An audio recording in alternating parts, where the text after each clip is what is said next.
예, 화요일 묵상의 시간입니다. 교회는 하나님께서 분명한 목적을 가지고 세우신 기관이다. 교회는 하나님께서 분명한 목적을 가지고 세우신 기관이다. 자, 이런 제목으로 함께 또 오늘 묵상 시작하겠습니다. 자, 바울이 로마의 가택연금에서 풀려난 후 그레테섬과 소아시아 지역의 교회들을 쭉 돌아보면서 이제 그 안에서 발견하게 된 문제들은 첫 번째, 헬라 철학의 뿌리를 둔 영지주의 사상이었다고 했습니다. 그래서 영지주의의 뿌리가 의미하는 것에 대해서 어제 묵상을 통해 우리가 살펴봤는데, 오늘은 두 번째, 바울이 발견한 교회들을 혼란하게 했던 것, 그러니까 교회 안에 존재하는 유대 종교 율법주의를 벗어나지 못하는 그런 부분에 대해서 생각해 봅시다. 율법주의자들은 율법을 하나님께서 사랑하는 언약의 백성들의 생명과 평화를 위해 주신 것이다 라는 사실을 오해하고 종교적으로 구원을 받을 수 있는 어떤 조건이다 이렇게 만들어서 사람들을 종교의 굴레에 얽매이게 합니다. 그러니까 하나님의 진심을 믿는 사람들에게 율법은 절대 여러분 굴레가 아니라 행복의 안전띠입니다. 1장 8절. 우리가 알기로 율법은 사람이 그것을 적법하게 사용하면 선한 것입니다. 라고 분명히 말하거든요. 여러분 사랑하는 부부를 생각해 보세요. 그들이 결혼할 때 결혼 서약을 하는데 이 결혼 서약은 서로를 불편하게 하는 어떤 짐이나 쇠사슬이 아니고 서로를 목숨 바쳐 사랑하겠노라는 결단이고, 어디를 가든지 이 서약에 따라 각자를 순결하게 지키고 서로 하나 되게 하는 신뢰의 힘이 되는 거. 그게 결혼 서약 아닙니까? 자, 그러니까 하나님의 진심을 믿지 못하는 사람들에게 율법은 끊임없이 저들의 죄악된 길을 드러내는, 저들의 본능대로 살고자 하는 욕심에 뿌리를 둔 자신들의 그 욕망을 밝히 드러내는 그런 도구가 되기 때문에 불순종하려는 자들에게는 너무 불편한 거야, 이게.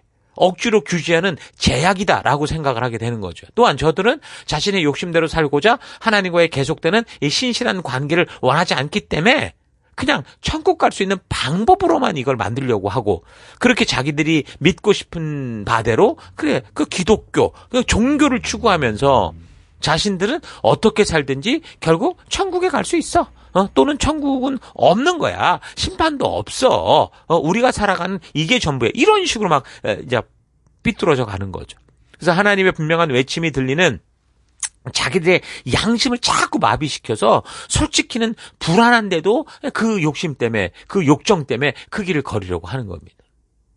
예수가 하나님의 약속대로 그리스도 메시아로 이 땅에 오시고, 그래서 새 언약이 성취됐을 때 이제 더 이상의 종교적 계사나 불필요한 행위들은 필요하지 않게 됐고, 오직 그 하나님의 진심을 믿는 믿음으로 하나님의 의도대로 살아가는 것이 중요한 것이 되었는데, 여전히 예수가 그리스도이심을 믿지 않거나 믿는다고 하면서도 종교적인 불필요한 행위, 그러나 자기들의 마음에 만족을 주는 종교적 행위를 자꾸 병행함으로 결국 예수가 그리스도로 이 땅에 오신 하나님의 참 뜻이라는 이 사실을 거절하는, 그러니까 마치 예수를 십자가에 못 박은 유대인들처럼 되는 겁니다.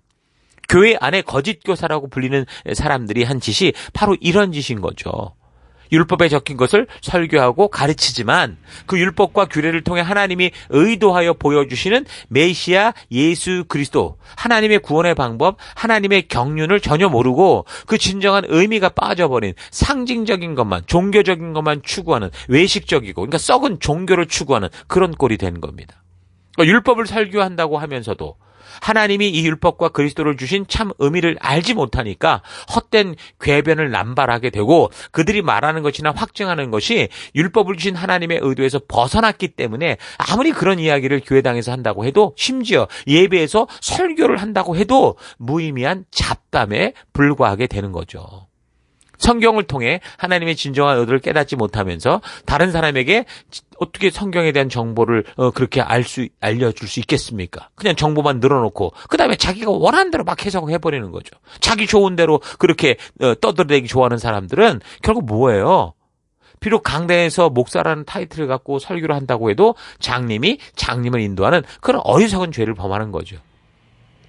욕심에 가득 찬 거짓 교사들이 율법을 그의 백성들에게 주신 하나님의 그 진심을 모르고 자기 생각대로 하나님의 말씀을 종교적 굴레로 만들어서 그런 것을 지켜야 구원을 얻을 수 있다라고 하니까 불편한 거 다 떼버리는 거예요. 지금도 동성애자들이 하는 그 짓거리, 그들 옹호한다는 그 목회자들이 다 그 짓거리를 하는 거라고요. 자기들이 불편하니까. 사실은 마음의 양심에 계속 뭔가 갈등이 오고 고통이 오고 하나님의 그 외침이 오는데도 그걸 애써 외면하면서 결국 자기들 편리한 것만 뽑아내고 있는 거죠. 그래서 바울은 디모데에게 편지를 쓸 때 이 거짓 교사들이 자신들이 무슨 말을 하고 무슨 주장을 하는지도 알지 못하면서도 자기 확신에 차서 세상의 철학을 빗대어 떠들어대고 있다라는 걸 분명하게 얘기해주고 있죠. 1장 6절. 그런데 몇몇 사람은 이러한 목적에서 벗어나서 쓸데없는 토론에 빠져 있습니다. 7절. 그들은 율법 교사가 되려고 하지만 실상은 자기들이 무엇을 말하고 있는지, 뭘 주장하고 있는지도 알지 못합니다. 자, 그런데 의외로 사람들은 이런 종교적 굴레들을 좋아한다라는 거 여러분 아십니까? 그러니까 사람들은요, 말로는 그리스도 예수만이 끊어진 하나님과의 관계를 세우는 참된 길이다, 생명이다라는 걸 믿는다고 말하는데 실제 삶에서는 뭔가 달라요. 종교가 돼버렸어요. 인과율에 따른 어떤 자기 만족적 신앙. 그래서 예배를 나오고 새벽 기도를 가고 기도를 하고 금식하고 이런 것들도 전부 그런 차원에서 좀 결국 그 이사야 1장에서 하나님이 도저히 이런 거 내 짜증난다, 이거 너무 싫다라고 말한 그 모습으로 살고 있는 거예요. 삶을 살다 보면 정말 새 사람의 신분으로는 이렇게 살아서 안 된다라는 걸 분명히 지금 성령께서 말씀해 주셔서 깨달아짐에도 불구하고 자꾸 옛사람의 감정과 욕심대로 행하는 자기 자신을 보게 되는 거죠. 그러니까 우리의 신앙, 하나님 주신 신앙은 계속 생각해야만 바르게 갈 수 있는 신앙인데 사람들은 생각하기를 싫어하는 거야. 편안하기 바라고 그저 그냥 쉬운기 바라는 거죠. 쉬운 걸 원하는 거죠. 그러니 결국에는 종교적 행위가 훨씬 편한 거예요, 저들에게. 얼핏 보면 새벽에 일어나 기도하고 이런 게 어려워 보이는데 사실은 그게 더 쉬운 거예요, 생각하는 것보다. 그래서 하나님은 우리를 정말 전적으로 믿어주는 신뢰를 주셨는데, 말씀을 주시고 우리 이렇게 가자 그렇게 말씀해 주셨는데 나는 자꾸 그런 하나님의 약속을 어기고 생각 없이 자꾸 다른 데로 가게 되니까 뭔가 이런 불순종의 삶에도 불구하고 이런 불안함을 안심하게 할 수 있는 뭔가 증표를 얻어야 되겠는데 그게 바로 종교적 행위라는 거죠. 그게 율법주의라는 거예요. 뭔가 잘못을 저지르면 그에 따른 합당한 대가를 치러야 마음이 편해지고 떳떳하다고 느끼는 그런 어떻게 보면 찔림의 현상이란 말이에요, 이게. 우리가 이런 일을 하는데도 뭔가 다 이렇게 마음이 그냥 시원하지 않은 이런 것들. 그 찔림에 대한 반응으로 자기의 욕심과 생각을 좀 내려놔야 되는 거고, 그래서 이 계속 들려오는 양심의 소리를 따라 말씀의 그 가치, 말씀이 인도하는 그 길을 따라 살아가야 되는데 그게 아니라 여전히 그냥 자기가 하고 싶은 대로 하고 싶은 거야, 마음속에. 교회에 와서도. 그러니 마음에서는 계속 들리는 그 음성을 듣지 않으려고 이제 종교화시켜서 종교 행위로 이거를 대체시켜 버리는 거죠. 이걸 율법주의라고 하는 겁니다. 참으로 그리스도의 영이 살아있는 성도들은요, 삶에서 자꾸 옛사람의 모습이 불쑥불쑥 튀어나온 그런 자신을 보면 죄책감을 느끼게 돼 있어요. 그게 정상적이에요. 죄책감은 누가 주는 겁니까? 죄책감은요, 사탄이 주는 게 아니고 하나님이 주시는 거예요. 정죄하려고 주는 게 아니고 정죄감이 아니라고요.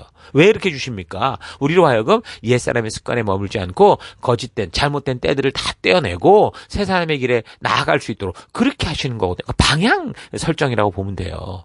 방향을 바르게 잡는 게 그게 죄책감이라고요. 근데 사탄은 사람들이 죄를 지어도 그것을 죄로 알지도 못하게 하려고 죄책감이 아니라 점점 변명하게 하고 그러다가 뻔뻔함을 주죠. 그래서 남을 미워하면 살인이라는 것을 알면서도 그런 살인을 저지르고 태연하게 일상의 삶을 살게 되는 거고 당연한 거라고 주장하게 되는 거예요. 남의 돈을 빼앗고 남의 인생을 파괴하면서도 그 당하는 사람에게 문제가 있다라고 생각하게 하고 심지어 자신이 피해자다. 내가 가해자인데 내가 피해자라고 착각하게 하는 겁니다. 부부가 싸우고 나서도 그래서 결국 서로 자기가 옳다는 거예요. 계속해서 상대방을 비난하게 되죠. 그럼 결국 어디까지 갑니까? 파괴로 가는 거예요.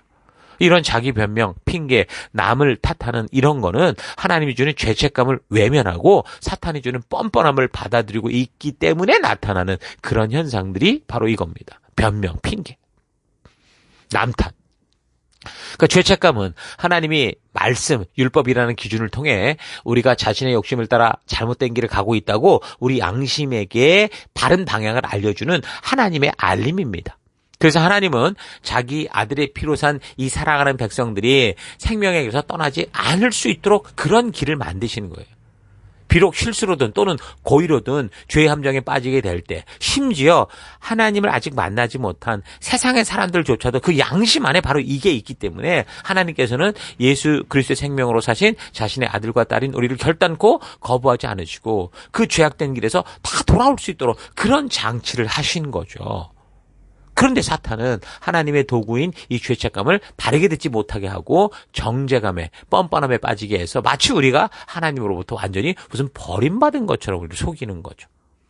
그래서 이 세상을 살아가며 죄책감이 없는 사람들이 어디 있겠습니까? 목사를 비롯해서 사람이라면 누구나 다 죄를 지을 수밖에 없고 그로 인해 죄책감을 느끼게 되는 겁니다. 그래서 우리는 그 하나님의 음성을 들을 때 즉각적으로 회개하고 다시 하나님께로 돌아서서 말씀대로 살아가고자 하는 그런 일을 반복적으로 하면서 하나님의 사람으로 성장해 가는 거예요.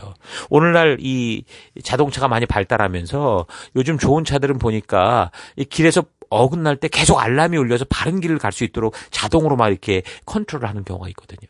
그러니까 말하자면 그런 거하고 똑같은 거예요. 자, 그렇게 보자면 우리는 늘 실수하고 넘어질 수 있어도 당연히 작년보다는 올해가 낫고 어제보다는 오늘이 좀 더 나아지는 그게 이제 건강한 성도로 되어가는 건데 이런 성장과 성숙은 참으로 건강한 성도라는 사실을 보여주는 거죠. 그러니까 늘 예수님을 바르게 만나면 완전히 자유롭다는 게 아니라 자유롭죠. 자유로운데 우리가 인간의 육체의 본성상 자꾸 그릇된 길을 갈 수 있기에 뭔가 우리 안에 그런 죄책감의 알람이 계속 울리는 그게 뭐예요? 변화된 사람의 삶인 거예요. 자, 그런 면에서 볼 때 우리의 신앙의 삶에서 실패와 실수, 좌절은 큰 문제가 아닙니다. 성도들의 실수와 실패와 좌절은 오히려 성도들로 하여금 자신의 연약함을 깨닫게 하고 잘못된 방향을 깨닫게 해서 더 겸손하게 하는 거죠. 바르게 그래서 주 안에서 성숙하고 온전한 주의 길로 성장하게 하는 좋은 기회가 되는 겁니다. 그래서 믿음의 삶에서 가장 중요한 것은 자신의 연약함을 인정하면서 하나님의 자녀답게 사는 것을 포기하지 않는 거예요. 실수할 수 있고 넘어질 수 있고 정말 우리가 정말 너무 자주 반복되는 것 같아도 포기해서는 안 돼요. 우리는 계속 일어서야 돼요. 또한 하나님의 말씀대로 살아가는 것에 대해서 시대의 흐름이나 자신의 감정에 타협하지 않고 말씀 그대로 살고자 하는 그런 믿음의 의지를 우리가 계속 가져야 되는 겁니다. 이거는 누가 주는 게 아니에요.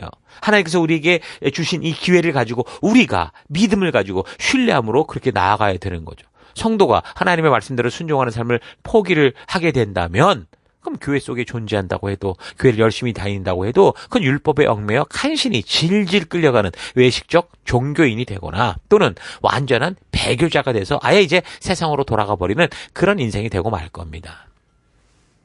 자, 이렇게 바울이 돌아보았던 소아시아 지역 교회들 속에서 발생하고 있던 이런 문제들의 배경을 통해서 오늘 내 신앙의 현장, 내 삶의 현장을 잘 되돌아보고 우리도 건강한 생명과 사명의 길을 설 수 있기를 바랍니다. 날마다 우리 양심 속에 벌어지고 있는 이 죄책감의 알람이 울릴 때 여러분 이스라엘에도 지금 그 이 전쟁 속에서 좀 이런 적국에서 막 미사일이 날라오면 알람이 막 울리잖아요. 그럴 때 우리가 조심하게 되고 피하게 되고 또 이길 수 있는 방법을 찾아내는 것처럼 그리 걷는 우리가 되기를 바랍니다. 그 시대 교회들 속에 이런 분위기, 사회적 분위기들을 진단한 바울이 하나님의 진리의 터인 교회가 사람들의 생각과 그런 자기들이 원하는 대로 가지 않도록 오직 하나님의 목적을 따라 바르고 온전하게 서게 하기 위해서 에베소에 있는 디모데에게 바로 그런 조언들을 하는 그 편지를 쓰게 되는 겁니다. 더 나아가 오고 오는 세대 속에서 하나님의 집으로 이제 계속 이제 들어오게 되는 이 성도들이 어느 세대를 막론하고 변함없이 하나님의 이런 진심을 만나고 그래서 마지막 새하늘 새 땅이 임하기 전까지 그 진심을 따라 살아갈 수 있도록 하는 하나님의 비밀한 축복이 사람들에 의해 왜곡되고 변질되지 않게 하기 위해 바로 이런 목회 서신들을 쓰게 되는 거예요. 그래서 하나님의 목적이 이끄는 교회로 바르게 세우는 것이 바울이 순교 전 마지막 전심을 다해서 그 행했던 그 사역이었던 거 잘 기억하십시다. 그래서 우리도 하나님께서 꿈꾸시고 계획하신 이 교회가 이 셀들이 성도들이 하나님의 뜻대로가 아니라 내 생각, 인간의 생각대로 변질되지 않도록 우리가 힘을 모아서 그리스도의 그 머리 대신 그 말씀에 굳게 함께 연결된 그런 마디가 될 수 있기를 바랍니다. 자, 오늘 하루 나는 정말 내가 속하여 살아가는 이 교회를 하나님이 직접 세우신 하나님의 나라로 생각하며 삶의 모든 곳에서 하나님 나라 백성 답게 하나님의 말씀의 가치만을 유일한 삶의 기준으로 삼고 살아가고 있는지, 아니면 그저 종교들 중에 하나로 생각해서 나의 안녕과 또 내 삶의 윤택한 미래를 위해 더 나아가 죽어서도 천국에 갈 수 있는 방법으로서 그저 교회당만을 열심히 왔다 갔다 하고 봉사하고 헌금하고 그냥 이렇게 종교 생활을 하고 있으면 되는 거다라고 생각해 왔는지 좀 차분히 되돌아보십시다. 이 세상에서 발명되는 어떤 물건이든 그 물건을 만든 사람에 의해 그 물건이 만들어지는 목적이 분명히 있죠. 마찬가지로 이 땅을 창조하신 하나님께서도 이 땅과 인간을 창조하신 분명한 목적이 있습니다. 가정과 교회를 창조하신 목적이 있다는 거예요. 그러니까 교회 또한 하나님의 창조물이잖아요. 그렇다면 이 교회 또한 분명한 하나님의 목적이 뚜렷하게 존재하는 공간이 되는 거죠. 그런데 교회 안에서는 유대 율법주의와 같은 종교적 행위를 통해 하나님의 뜻이 왜곡되고 있고, 외부적으로는 영지주의와 같이 예수가 그리스도의 짐을 믿지 않고 혼잡하게 하는 일들이 벌어지고 있습니다. 이런 시대에 우리가 해야 할 일이 뭘까요? 지금 바울이 디모데에게 편지를 써서 알게 하고 함께 교회를 통해 이루고자 했던 그게 뭘까요? 바로 이 교회가 하나님의 목적을 따라 바르게 서가게 하는 겁니다. 바로 온 성도들이 자기의 생각, 또 세상의 흐름이 아니라 하나님의 창조의 목적을 따라 살아가게 하는 게 바로 이제 교회의 존재의 목적인 거죠. 자, 이런 사실 잊지 마시고, 그래서 우리가 이 강단에서도 다른 얘기하는 게 아니라 바로 이 사실을 알리기 위해 성경과 역사를 알리고 있다라는 거 잊지 마시고, 우리가 그 목적에서 벗어나는 길을 갈 때는 우리의 양심의 죄책감이라는 알람을 통해 하나님께서 우리에게 말씀하고 있다라는 거 우리가 잘 기억하면서 그 하나님의 알람의 음성을 듣게 될 때 죄악된 길, 나의 만족과 유익을 위한 길, 세상에 달려가는 길에서 속히 돌이켜 회개하고 하나님이 세우신 이 목적의 길로 되돌아와서 하나님의 말씀의 가치가 이끄는 그 길로만, 예수님이 걸으신 그 길로만 참된 믿음으로 걸을 수 있는 우리가 되기를 바랍니다. 자, 그래서 오늘도 각자 처해 살아가는 곳곳에서 우리가 하나님께 우리의 양심을 통해 말씀하시는 음성을 듣고 하나님이 우리를 인도하시는 그 벅차고 감격스러운 말씀대로의 길로 나아가는 여러분 될 수 있기를 주의 이름으로 축원합니다. 오늘 하루도 힘내십시오. 잠시 기도하겠습니다. 하나님의 분명한 목적이 있는 이 교회를 내 생각대로 생각하거나 그냥 남들이 하는 대로만 따라만 가는, 원숭이가 본 것을 그대로 따라가는 것 같은 monkey see, monkey do 하는 그런 인생을 살아왔던 것 회개합니다. 용서해 주옵소서. 하나님, 이 온 우주 만물을 향한, 모든 생명체를 향한 하나님의 진정한 뜻, 그 창조의 목적이 무엇인지 우리가 바르게 알아서 내 삶이 우리 하나님의 목적이 이끄는 삶이 되게 하시고, 이 세상의 모든 것들이 하나님의 목적대로 살아가게 하는 삶에 힘쓰는 내가 되기 원합니다. 하나님께서 우리의 양심에 죄책감을 통해 음성을 들려주시며 우리로 나아갈 바를 알게 하시는 이 사실이 있지 않고, 그렇게 양심을 통해 들려오는 음성을 외면하지 않고 민감하게 그 말씀을 따라 살아가는 내가 되기를 원합니다. 하나님이 창조하신 모든 세계에는 주님의 뜻이 있고 주님의 목적이 있다는 거 잊지 않고 내 삶의 모든 곳에서 우리가 그런 목적을 따라, 그 부르심 따라가는 내가 되기를 결단합니다. 오늘 하루도 그런 부르심 따라가는 내가 될 것을 결심하고 감사드리며 예수님 이름으로 기도했습니다. 아멘.